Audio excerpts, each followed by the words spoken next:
એ પેલી કેરીની પેટી આવી ગઈ ઘેર? હા ઈ પણ ગઈ અને મેં બધી કેરી બહાર કાઢી લીધી છે. હા અને હવે હું શું કરવાની છે ખબર છે? હા આ કેરીને તાજી રાખવા માટે છે ને હું એક એક કેરીને દોરીથી બાંધીને બેડરૂમમાં લટકાઈ દઈશ. હે એટલે શું? મને નહીં ખબર હું કે છે એક એક કેરીને બાંધીને દોરીથી આમ બેડરૂમમાં લટકાઈ દઈશ એમ. તેનાથી શું થાય?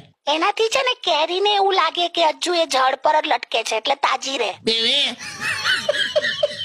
બે આ હલો શું હાલો લી આવું હોય કોઈ દી આવો કન્સેપ્ટ? કાકી ખરેખર આવું કરવાના છો? અરે ના હવે મસ્તી કરું છું. મને તો તું કરે એવી છે. જાવ ને હવે જોક્સ તો હું પણ કરી શકું છું સમજ્યા? હા ભાઈ ખાલી તમે જ કરી શકો. મેં એવું કીધું? એક સ્ત્રી છે ને પુરુષની બરાબરી કરી જ શકે. તે મેં ક્યાં ના પાડી પણ બરાબરી વાળી?